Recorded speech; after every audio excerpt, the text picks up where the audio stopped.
How's it? This is Mundo, and I'm sad to say COVID has killed my gig. If you don't already know, for the last 12 years I've been at the Wynn Resort in Las Vegas working in a major production show called Le Reve The Dream. And here's the current, the last version of the program. Anyway, it, in my opinion, the best show in Vegas, and the win was just fantastic. They paid us until the beginning of June when the casinos reopened. Then they placed us on furlough. And then moving forward into August, they had no way to plan around when and where they could bring the show back. And it's expensive just to keep the show going. It's a water show. Something like 70 million gallons of water in the pool. And even to have that going, that costs money. And with nothing to plan around, and the governor wasn't helping, they shut the show down for good. And it was a shock because we were pretty upbeat all the way to the top of our management that we would be coming back maybe beginning of the year or a couple months after the vaccine. So anyway, it is sad, but I am super, super, super grateful. What a great gig. What a great gig. And you sit back and you think about all the good times and all the recollections of this and that. And I was thinking, why not share with you my rig rundown, a little of what I would go through day by day, and explain a little from my perspective how these big shows operate. So yeah, like I said, super grateful. What a great gig. And I'll miss it. So first, let's talk about the show, and especially the theater. The theater, some say $100 million to build the theater, but the theater was built just for the show, and it is a water show. It's almost 1,600 person capacity. We did 10 shows a week, 2 shows a night. So 2 shows a night at full capacity, which often happened in our busy season, would be about 3,200 people. A week would be about 16,000 people. We're coming up on 2020 was going to be our 7,000th show.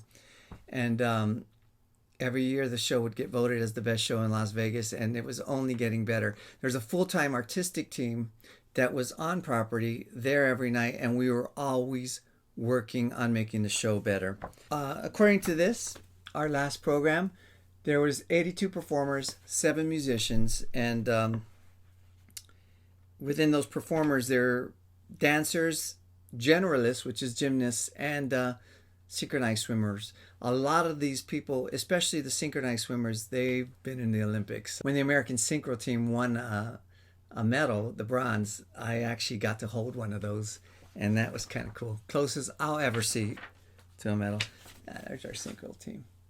Like I said, super grateful, but a little sad. You can see all the performers. Performers. There's the band. But look at this. One full 2 pages of all the technical aspects as well, and creative aspects. Think about it. We're musicians, we're performers, and we've lost our gig, but so have all these technical positions. We're talking stage management, administration, artistic, aquatics, carpentry, audio. We worked hand in hand with the audio, lighting, rigging, wardrobe, automation, fluid effects. I mean, all these teams had to work together, and we rehearsed all the time, like I said. And sometimes to make the show better, you'd cut a number by 2 bars. That in and of itself, not a big deal for musicians, but full rehearsals, because every department has to shake hands. It's a timing issue. Automation goes with the lighting, wardrobes. Where are they gonna be there to help somebody get dressed or place the outfit for them to do a quick change? Audio, cues, sound effects, cues, right? Rigging. They have to harness people, and it has to be done in a safe way. There's protocols in place. So just for a 2-bar change, massive rehearsal, we all came together. Highlights. So many highlights in my career. One was doing the cast CD. And I should say it was originally directed and created by Franco Dragone. And it was a pleasure working with him. to watch a genius like that work is fantastic. And he would, when he walked by you, if it was the beginning of the day, he would just square up to you. He wouldn't, if he was walking this way, he would stop, square up to you and go, musician, with like the most, I got chills right now, with the most respect. And you're like, yes, that's so cool. Musician. Anyway, yeah, this CD was great. Very challenging. I joked that I took 8 guitars and I only needed 6, but that's one of the highlights. But about 10 years ago, one of the best memories ever was Brian May coming to Le Reve. And all right, the band.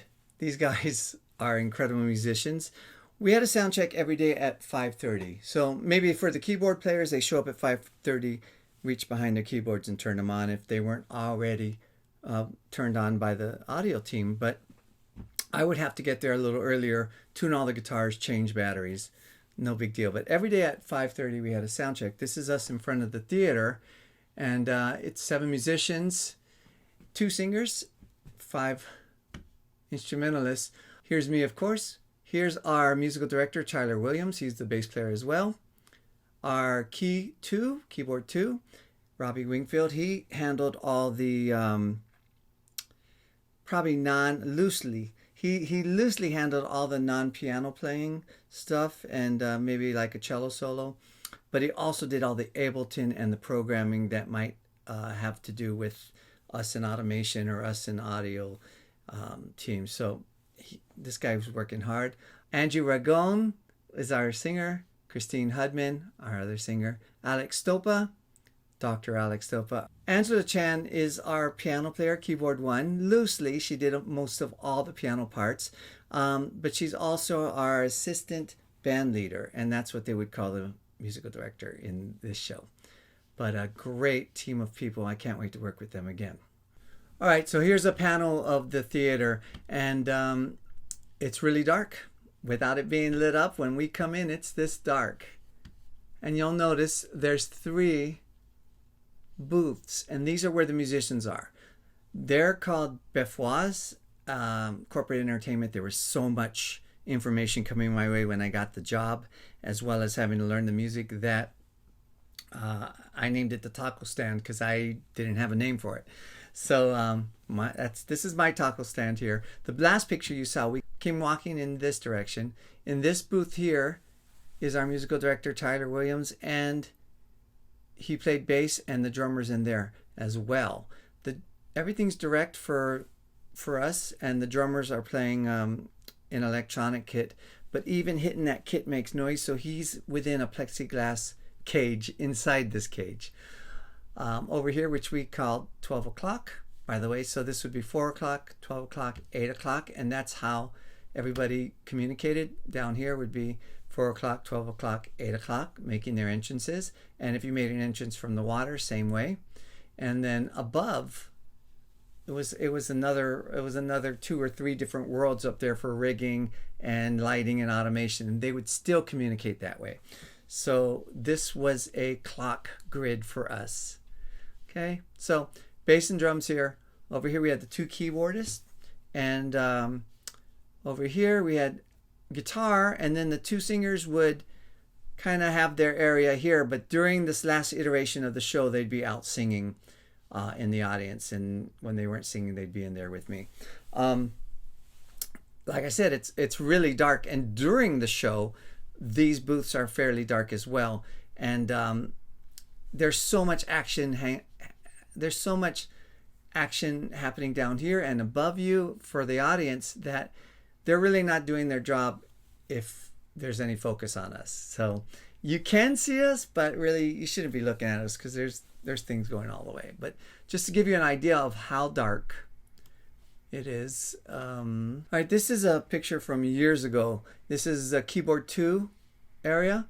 You notice all the screens he has to use for Ableton, and they're all facing away from the audience as well. But this is as dark as it is for them usually. I snuck in once and took a picture and lit them up with a flash. But that'll give you an idea of how dark it is.